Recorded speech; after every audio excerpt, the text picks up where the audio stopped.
Welcome back to the Deep Dive. You've brought us a really fascinating set of sources today. Yeah, definitely. And our mission really is to go beyond just, recognizing a familiar face.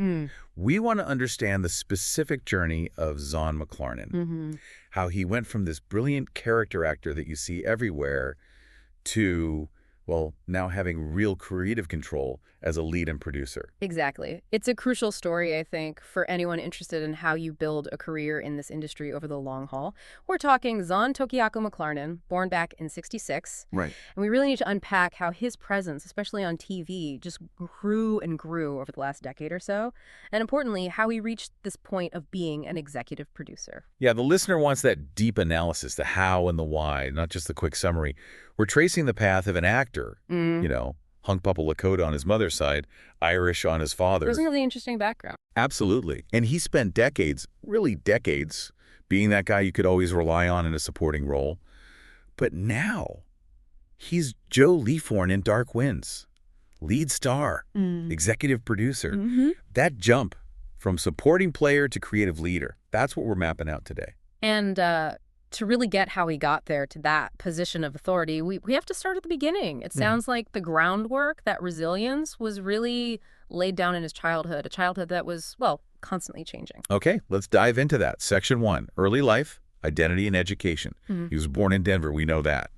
But the details suggest, well, not a lot of stability early on. That's putting it mildly. That's the key thing about his early life. Constant movement. His family was always relocating. Not just once or twice. Oh, no. We're talking multiple states. Nebraska, North Dakota, South Dakota, Minnesota, Wyoming, Ohio, Montana. It's quite a list. Wow. Can you imagine? Oh, Wayne's the new kid. He actually described his childhood himself as, quote, rough. And you have to think that constant need to adapt, to observe, to fit into new places. Ironically, that's maybe incredible training for an actor, right? That makes sense. Yeah. And the sources link this moving directly to his father's job with the National Park Service. Exactly. Which sometimes put them near places really significant to his background, like near Browning, Montana, close to Glacier National Park. Okay. But here's the interesting dynamic. Even with all that moving, because of his dad's job, his connection to his Lakota heritage was kept strong. He'd often visit the Blackfeet Indian Reservation where his mother grew up. Oh, okay. Stayed with his maternal grandparents there. Right. And his mother also lived on the Rosebud Indian Reservation in South Dakota. So you have this kind of push and pull. Professional, life-demanding movement. Right. And cultural identity providing this really vital anchor. He was adapting constantly, but his roots were solid. That dual experience, constant change but deep roots that must have profoundly shaped him. So, amidst all this, he lands in Omaha, Nebraska. Long enough to graduate high school. Omaha Central High, 1985. Yes, and that period in Omaha seems pretty crucial for a couple of reasons. Yeah. Well, first, it gave him a bit of geographical stability for a time. The family lived in areas like Jocelyn Castle and Dundee, established neighborhoods. Okay. But second, and this is really key for his path, it's where he got that initial push towards acting. From a teacher, right. I saw that mentioned. Yes. Peggy Stomes, his high school drama teacher. He credits her as a major, major influence. You picture him, teenager, all that moving around, and then this one teacher sees something in him, encourages him not just to dabble, but to actually pursue acting seriously. That kind of mentorship at that age can change everything. Absolutely. It's often the turning point. Okay, before we get into his first acting jobs, we have to talk about his name, because that's a really rich piece of context the listener was interested in. Zahn Tokiaku McClarnon. Oh, definitely. This goes way beyond just a name. It's about legacy, about culture. So Zahn. Zahn is in honor of his maternal great-great-uncle, Frank Francis B. Zahn. He was an artist, a respected Lakota elder from Standing Rock. So when McClarnon uses that name, he's carrying that specific history, that connection to Lakota art and leadership. It's powerful. Wow. And the middle name, Tokiaku. Tokiaku. It loosely translates to something like first one to come. Why that? His mother gave it to him because he was the firstborn of twins. So his full name kind of captures both things, honoring an ancestor and artist and marking his own unique arrival into the world. It's a very layered identity and maybe helps explain some of the commitment to authenticity we see later. That makes a lot of sense. Okay, so he has this deep, complex identity, this background, and then he spends the next couple of decades just grinding it out, right? Yeah. Section 2, the start of the acting career, the hard yards before the big break. Exactly. We've got the adaptability, the cultural roots, now the professional climb, and it doesn't start on HBO, right? It starts local. Right. His very first professional gig was in Iowa, actually, Council Bluffs, a local production of Jesus Christ Superstar at the Chanticleer Theater. Huh, okay.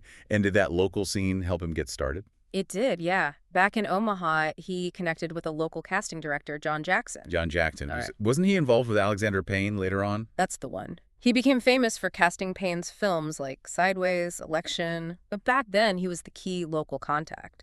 Jackson helped McClarnon get that early local work, build up some experience on camera. Crucial first steps. Absolutely, before making an inevitable move. Which was Los Angeles, early 90s. Yep, the classic story. Packed up, headed to L.A. to really go for it full time. So what did those early years in L.A. look like, the 90s? Because the sources show he worked consistently. Maybe not huge roles, but he was always working. It looked like, well, the life of a working actor, but definitely through the lens of the kind of typecasting that was really common back then. Meaning he was often cast in supporting roles specifically as the Native American character. That was kind of the box Hollywood put him in during the 90s. Right. So you see him pop up in big shows, but in those specific kinds of roles. Baywatch in 92. Baywatch, really? Yep. Dr. Quinn, Medicine Woman, he did like 5 episodes scattered across the mid-90s. Walker, Texas Ranger in 95. Okay, yeah, I can picture those kinds of parts. Right. Limited, maybe, but still work on major shows. Was that useful training, do you think? Oh, absolutely essential. Even if the characters weren't deeply written, he was learning the technical side of TV production, hitting marks, working fast, maybe some green screen stuff. It's all craft. Learning the ropes. Exactly. He took the roles available and used them to hone his skills. And that continued into the 2000s. He started getting into more serious miniseries, which offered a bit more substance. Into the West. Right. He played Running Fox in Into the West in 2005, Yeah. and Ermoke in Comanche Moon in 2008. Still often historical or Western settings, but maybe a bit more character to dig into. And some film work, too. I saw Resolution mentioned, the horror movie from 2012. Yeah, he kept busy across different genres. Not forgotten, Repo Chick. He just seemed committed to being on set, learning, working, building this incredible foundation, really over 2 decades. Just being ready for when the material finally caught up to his talent and preparation. Which brings us perfectly into Section 3, the breakthrough era. Let's say roughly 2012 to 2018. This is where that volume of work starts to translate into really high-quality, noticeable roles. And the bedrock for that sustained visibility, I think, was Police Chief Mathias in Longmire. Oh, yes, Longmire. He played the tribal police chief on the Cheyenne Reservation in that. Ran for a good while, didn't it? 2012 to 2017. That's right. And Longmire itself had an interesting life. Started on A&E, got canceled. But the fans saved it. Netflix picked it up. That must have helped keep him visible. Definitely. That dedicated fan base meant continued exposure for 5 years, built industry awareness and trust. Consistency is key. But the moment things shifted gears, seems to be 2015.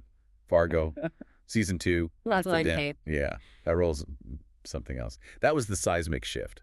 It got huge critical acclaim. But Hanzee is such a quiet character, almost silent sometimes, and pretty lethal. Yeah. What made that performance stand out so much, especially after years of more, let's say, conventional TV parts? Well, I think that's exactly why it stood out. It was all about what wasn't said. Hanzee Dent is pure nonverbal communication, pure internal life projected outwards. Mm-hmm. McClarnon had to convey this incredible depth, this trauma, this searching quality, this danger almost entirely through his physicality, his eyes, that controlled stillness. It wasn't just another stoic native trope. No, not at all. No, Hanzee was complex, damaged, morally gray. He was a Vietnam vet dealing with so much. And the critics recognized that McClarnon wasn't just playing silent. He was imbuing that silence with something terrifying and weirdly empathetic. Yeah. He held his own against huge talents, often without saying a word. That performance really announced a different level of capability, didn't it? It screamed prestige actor. It told everyone he could handle deep, complex material. And right after Fargo, we see clear evidence of his kind of growing influence and his commitment to authenticity getting stronger. Exactly. He immediately stepped into a main role on AMC's The Sun that ran 2017 to 2019. He played Toshaway, a Comanche leader. Right, and this is where that story about the language comes in. This is it. This is where his dedication becomes, frankly, legendary within the industry. He didn't just play a Comanche leader. He committed to learning the Comanche language for the part. That's that's way beyond what most actors would do. Why is that specific detail so important for us to understand his journey? Because it signals everything about his approach. In an industry where sometimes authenticity gets glossed over, taking the time, putting in that incredible effort, it shows profound respect for the culture he's portraying. And professionally, it tells producers, especially those aiming for accuracy, this guy isn't just showing up for a paycheck, he's a partner in getting it right. That builds massive trust. Trust that leads to bigger opportunities, more control down the line. That dedication pays off. And speaking of demanding roles, 2018 brings us Westworld. Akecheta, leader of the Ghost Nation. Many people point to this as maybe his defining performance up to that point. Akecheta is just... Okay. Wow, it's the perfect example of taking a recurring character and making them the absolute emotional core of a huge, complex show. He wasn't even main cast for most of it, was he? Mostly recurring, yeah. But then came the season 2 episode Kiksuya. Ah, Kiksuya. Everyone talks about that episode. For good reason.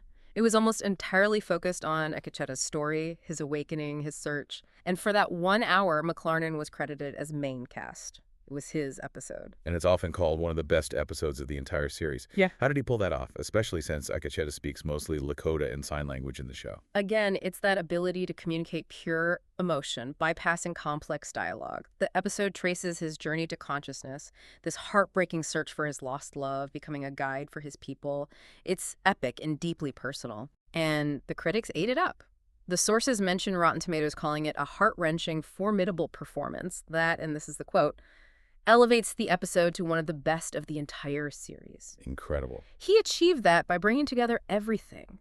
The decades of technical skill, that deep emotional understanding from his own background, and just delivering this performance full of pathos. It cut through all the show's complex sci-fi stuff and hit you right in the heart. Okay, so we've gone from the high school drama teacher, through the grind, the Fargo shift, the Westworld peak. Now we're into section 4. Lead roles and modern projects. This is where all that hard-earned prestige really translates into leadership. Yeah, the early 2020s, this is where you see him fully step into his power in the industry. A great example is his role as Officer Big in Reservation Dogs, which ran 2021 to 2023. And Reservation Dogs itself was such a significant show, wasn't it? Oh, hugely significant. A landmark series. Created by, written by, starring Native talent, it really changed the game for Native representation in comedy and drama. His presence there in that specific show cemented his place at the heart of this important cultural moment in TV. And from there, he jumps into one of the biggest franchises on the planet. Right. The Marvel Cinematic Universe. He plays William Lopez, Maya Lopez's father. We saw him first in Hawkeye in 2021. And then reprised the role more significantly in Echo just this year, 2024, appearing in the MCU. That tells you his recognition factor, his bankability, is now completely mainstream, global even. But the project that feels like the culmination, the one that brings his acting and his industry clout together, that's got to be Dark Winds. Dark Winds, absolutely. AMC series psychological thriller started in 2022. This is it. He's the lead, Joe Leaphorn, based on those classic Tony Hillerman novels. It's been really well received, quickly renewed. This is him front and center carrying a series. It's his moment as the #1 on the call sheet. Not just the standout supporting player, but the guy the whole show rests on. And this is the critical point we need to stress for the listener. The sources are clear on this. Look at the credits. He's not just the star. No, he's also an executive producer on Dark Winds. And that title, executive producer, that's the real so what here, isn't it? It's everything. That EP credit means genuine creative input, genuine control. He's not just saying the lines someone else wrote, he's helping shape the entire vision. Especially for a show adapting beloved source material like Hillerman's books and focusing on Navajo culture, having that native voice at the producer level seems vital. It's absolutely crucial. As an EP, he has a say in the big decisions: budget, hiring writers and crew, ensuring cultural accuracy, protecting the integrity of the story and its representation. So he can help prevent the kind of typecasting or shallow portrayals he probably experienced early in his career? Precisely. Think about it. He went from taking the roles that were offered, sometimes limited roles, to now being in a position to help define what roles get created and how they're portrayed systemically. It's the ultimate payoff for decades of excellence and perseverance. And he's still diversifying. We saw him as the main villain, Crow Daddy, in Dr. Sleep. back in 2019, a big Stephen King movie. Showing he can carry that antagonist weight in a major horror film. And then, completely different year, he pops up in the Jennifer Lawrence comedy No Hard Feelings last year. Right, as Gabe Sawyer. See, he's got that range. Totally. Moving between intense drama, thrillers, the MCU, broad comedy, plus doing voice work like Ulrox in Castlevania, Nocturne, or in Ark. The animated series. He's proving his versatility is pretty much limitless now. It's an incredible trajectory. But, journeys like this are never smooth. They always involve challenges, setbacks. Let's touch on Section 5, challenges and personal insights, because resilience is clearly a huge part of his story. Yeah, you can't understand the success without acknowledging the struggles. The sources mention he's been quite open in interviews about his past struggles with substance abuse. Right. And being willing to talk about that adds another layer, doesn't it? It shows that the focus and dedication we see on screen, that wasn't necessarily easy. It was fought for, maintained against significant personal challenges. It underlines his resilience. And there was also a really serious physical setback during that peak Westworld period. Yes, that accident in late 2017, it sounds quite serious. He fell at home, suffered a brain injury, needed hospitalization. And it actually impacted filming. It did. They had to briefly halt production on Westworld Season 2 while he recovered. For an actor, a brain injury, that must be terrifying. It impacts memory, focus, everything you rely on. What does his recovery say about him? It says volumes. To come back from something like that, a serious brain injury, and not just return to set, but deliver that performance in Kiksuya, which aired the next year, the one critics called one of the best. It's extraordinary. It really confirms that the discipline, the intensity he built up over all those years, it wasn't just for acting, it was part of his core character. It allowed him to overcome something physically devastating and still hit a career high. So if we pull back and look at the whole arc now, the moving childhood, the early typecasting grind, the breakthrough roles, the producing, what's the main takeaway about how he navigated the industry? What's really striking is how he took roles that could have been limiting, roles often defined by ethnicity, and turned them into showcases for deep, complex humanity. Right, he didn't just play the native character. No. In the 90s, maybe the roles were just that. But when prestige TV started offering characters with real psychological depth, like Hanzee Dent's ambiguity or Akecheta's existential journey, he used his understanding of his heritage not as a boundary, but as a source of richness and complexity. He elevated the material. So he transcended the typecasting by simply being too good to ignore. Essentially, yes. He imbued those specialized roles with such undeniable quality, such three-dimensional life, that the industry had to take notice. His performances demanded better roles. He took the available parts, mastered the craft with them, and eventually leveraged that skill into real power. That's it exactly. You see the signs all along the way. Learning Comanche for the Sun, that wasn't just prepping for a role, it was building his reputation as someone deeply committed to authenticity, someone you could trust as a creative partner. Turning that recurring Westworld part into an Emmy-worthy event. That showed he could lift an entire production. It's that consistent track record of excellence, that dedication, that finally gave him the leverage to demand and get the executive producer title on Dark Winds. His career is a masterclass in how specializing and doing it with absolute commitment can ultimately lead to the most powerful positions. Oh, what a story. From that rough childhood, constantly moving, finding a start in Iowa Community Theater, putting in the decades as a supporting actor, facing down personal demons and serious injury, to becoming a critical darling in shows like Fargo and Westworld, joining the MCU, and now, finally, leading his own acclaimed series and having a say in how it's made as an executive producer. The structure of the career path, local start, supporting work, critical acclaim, lead role, might look familiar, but the way he executed it, the choices he made, the dedication he showed, particularly regarding cultural authenticity, that's all him. It's a powerful example of building a career for the long haul and achieving real creative autonomy. So for you listening, what's the final takeaway here? What should you be watching for when you see Zahn McClarnon now? I think the really provocative thought here is about the intersection of his journey and the shifts happening in television itself. His success, especially his role as an EP on Dark Winds, isn't just about him. It reflects a broader, maybe tentative, but hopefully real move in the industry. A move towards prioritizing nuanced, authentic Native American stories, told with Native talent involved at the highest creative levels. His heritage, which might have limited his roles decades ago, is now central to prestige projects. And his position as an executive producer is tangible proof of that shift in who gets to shape the narrative. So we should keep an eye on his producing role, not just his acting. Definitely. Yeah. Watch his involvement in Dark Winds. Watch for any future projects where he takes on producing or even directing roles. Because his career right now serves as a kind of bellwether. It helps us gauge how deep this commitment to authentic storytelling and creative control for underrepresented voices truly runs in Hollywood. He's not just reflecting change, he's helping drive it.